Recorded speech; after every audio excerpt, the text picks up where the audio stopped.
আসসালামু আলাইকুম। ওয়ালাইকুম সালাম রাহমাতুল্লাহ। দেশে কেমন আছেন? জি, আলহামদুলিল্লাহ। আ দেশে বাড়ি কই? আমার দেশের বাড়ি সোনারগাঁয়ে, নারায়ণগঞ্জ ডিস্ট্রিক্ট। এখানে সৌদি আরবে কতদিন ধরে আছেন?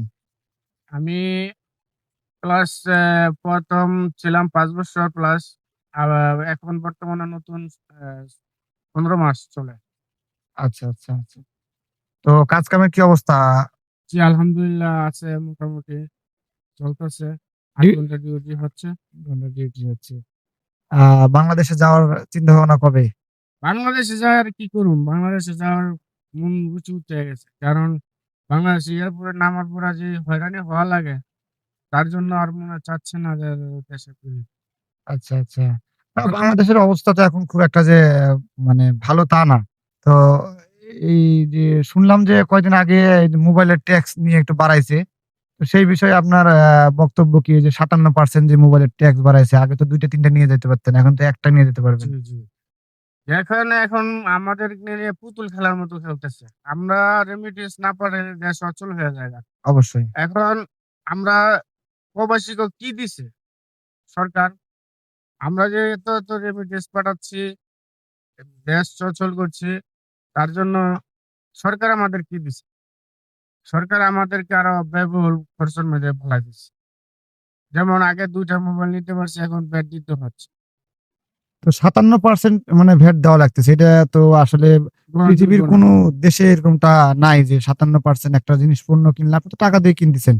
বৈধ জিনিস কিনতেছেন। সেখানে আপনার দেখা যাচ্ছে সৌদি আরবে একটা ফোন কিনলেন, এটা তো টাকা দিয়ে কিনতেছেন। আপনি বাংলাদেশে গেলেন, আপনি একজন রেমিটেন্স যোদ্ধা, আপনার কাছ থেকে ৫৭% ট্যাক্স তারা কেটে রেখে দিল। আবার আরেকটা সিস্টেম করছে কি এটা আন্দোলন করাতে আরেকটা বের করছে। সেটা হচ্ছে যে যেই ব্যক্তি ছুটিতে ২ মাসের বেশি থাকবে তাকে ওই বাংলাদেশে নিবন্ধন করতে হবে বা রেজিস্ট্রেশন করতে হবে ট্যাক্স ভ্যাট দিয়ে। তো সেই বিষয়ে আপনার কি আছে? কারণ অনেকে তো আপনার হচ্ছে ৩ মাসের ছুটিতে যায়, ৪ মাসের ছুটিতে যায়। তাদের জন্য তো সমস্যা। জি। তো যে ধরেন আমাদের এইটা নিয়ে বললাম যে আমাদের তো নিয়ে এরা পুতুল খেলার মতো খেলতেছে। যে আমরা কিন্তু প্রবাসীরা রেমিটেন্সও পাঠাচ্ছি, আবার মনে করেন দেশে যাইয়া হয়রানি হচ্ছি। এটা তো আমরা গ্রহণযোগ্য মনে করি না। তো সরকার যদি আমাদেরকে নিয়ে একটু বিবেচনা করতো, তাইলে মনে হয় ভালো হইতো। আচ্ছা, প্রবাসী কল্যাণ মন্ত্রণালয় তো মনে করেন যে এদেরও তো কথাবার্তা ঠিক ঠিকানা নাই। কখন কি বলে? এখন একটা আইন বের করে, একটু পরে আবার চেঞ্জ করে ফেলে। তো আসলে সব মিলিয়ে আমাদের বাংলাদেশীরা আসলে খুবই মানে কষ্টের ভিতরেই আছে।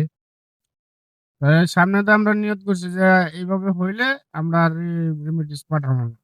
আর রেমিটেন্স বন্ধ করে দিতে হবে। রেমিটেন্স বন্ধ করে দেব। তো ঠিক আছে, ভালো থাকবেন। শেয়ার করে দিবেন। মানে শেয়ার অন্যকে করে জানার দিবেন। সুযোগ করে দিবেন। হ্যাঁ, অনেককে দেখার আসলে সুযোগ আমরা করে সবাই দিবেন। প্রতিবাদ করতে চাই। আমরা সবাই এই বিষয়টা নিয়ে প্রতিবাদ করতে চাই। বাংলাদেশের যে আইন কানুন, যে শাসনগুলো এগুলো আসলেই কোন দিক দিয়ে ঠিক না। ঠিক আছে বন্ধুরা, সবাই ভালো থাকবেন, সুস্থ থাকবেন এবং আমার এই দেশীয় ভাইকে সবাই একটু শেয়ার করে অন্যকে দেখার সুযোগ করে দিবেন। আল্লাহ হাফেজ। আসসালামু আলাইকুম। ওয়ালাইকুম